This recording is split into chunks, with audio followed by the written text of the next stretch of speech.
Olá, sou Ricardo Vieira, estou aqui para comentar o resultado de novembro do VBI REITs FOF, o RVBI, Fundo de Fundos da VBI Real Estate.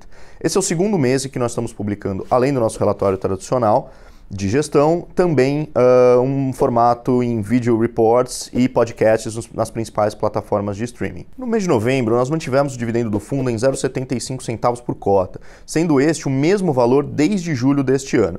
O valor equivale a 12% ao ano de dividend yield sobre o valor de fechamento do fundo no mercado em 30 de novembro, ou ainda 10,6% sobre o valor patrimonial do fundo. É importante ressaltar que desse valor, 69 centavos, ou seja, mais ou menos 92%, são oriundos de receitas recorrentes do fundo, que são as receitas com dividendo dos ativos em carteira e também dos CRI em que nós alocamos diretamente. Lembrando que o RVBI é um FOF que pode alocar até 1/3 do seu patrimônio diretamente em CRI. Isso porque, ao final de novembro, ainda acumulávamos em estoque R$ 1,25 por cota de ganho de capital realizado, conforme é possível observar na página 7 do nosso relatório mensal de gestão. Ou seja, apenas 6 centavos ou aproximadamente 8% do dividendo foi composto por ganho de capital realizado, o que nos dá uma segurança muito grande para ter perspectiva de estabilidade ou até mesmo de uma eventual alta gradual e segura dos dividendos nos próximos meses.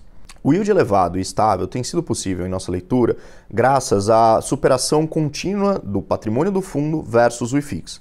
Para ilustrar, nos últimos 12 meses, enquanto o IFIX recuou 8,2%, o patrimônio líquido do RVBI recuou apenas 1,5%. Já quando observamos o patrimônio do fundo desde o seu início em fevereiro de 2020, ou seja, praticamente 2 anos, o PL do fundo acumula queda de 2,1% versus um recuo de 15,7% do IFIX. Ou seja, mesmo diante de um cenário desafiador para o mercado de fundos imobiliários, primeiro com a crise da Covid no início do ano passado e agora com uma elevação da taxa de juros e a pressão inflacionária, mesmo assim temos conseguido superar de forma consistente e recorrente o principal índice de fundos imobiliários da Bolsa Brasileira, o que nos dá bastante segurança para manter esse dividendo elevado, previsível e recorrente para os nossos cotistas. No tocante à nossa leitura de mercado, cabe destacar que novembro de 2021 foi o pior mês desde abril de 2020, quando o IFIX caiu 3,6%. Já a pontuação do índice encerrou o mês em 2.578 pontos, que também é um patamar muito próximo ao observado em meados de abril do ano passado. E por que abril de 2020 é tão simbólico? Na nossa leitura, em abril do ano passado, a gente ainda estava tateando quais seriam os efeitos reais da Covid-19 sobre o mercado de capitais, sobre os fundos imobiliários e sobre a renda variável em geral. Não se sabia ao certo qual seria a extensão da restrição de movimentação de pessoas, mercadorias e serviços. Apesar de ser um cenário delicado, novembro de 2021 é muito distinto de abril de 2020. As incertezas que paravam em abril de 2020 eram muito maiores. Portanto, em nossa leitura, precificar os dois momentos da mesma forma é excessivamente penoso para o mercado de FIIs hoje.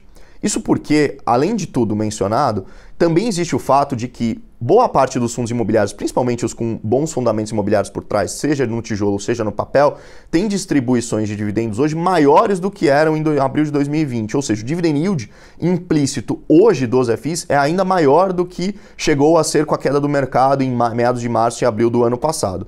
Portanto, a gente começa a observar, especialmente nos fundos de tijolo, o que talvez esteja se formando uma boa janela de entrada para novas posições e para obter bons ganhos de capital no futuro próximo. Diante desse cenário, iniciamos em novembro o giro de nossa carteira no sentido de reduzir gradualmente nossa exposição a ativos de papel, seja investimento direto em CRI, seja em FIIs de CRI, e começamos a ampliar a nossa exposição ao tijolo. A primeira movimentação foi a venda de 6,5 milhões do CRI Tocantins, cerca de 60% da nossa posição. A venda foi realizada com ágio, pois o ativo estava marcado a IPCA mais 7,5 e foi vendido a IPCA 6,8, gerando ganho de capital para o fundo a ser distribuído para o cotista.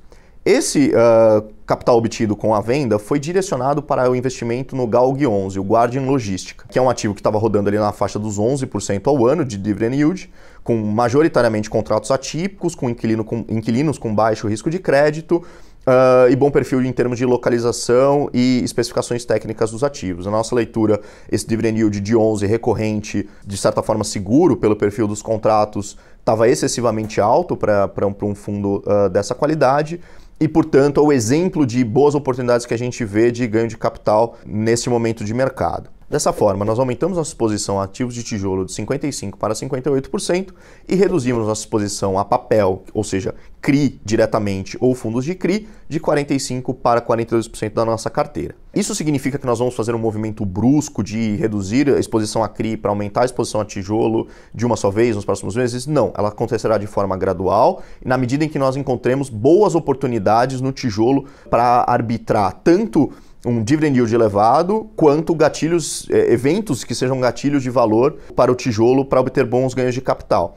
E a nossa leitura ainda é manter overweight em fundos de CRI em relação ao IFIX. A nossa única leitura é que começa a existir uma janela de mercado agora que nos permite ampliar a nossa exposição a tijolo, visando um bom carrego no curto prazo e boas oportunidades de ganho de capital no médio e longo prazo. Em linhas gerais, estes foram os destaques do RVBI no mês de novembro. Para ter mais detalhes, recomendamos a leitura do nosso relatório mensal, que também já foi publicado. E para conhecer mais sobre o fundo, você pode acessar vbireit.com.br. Um abraço a todos e até o próximo mês.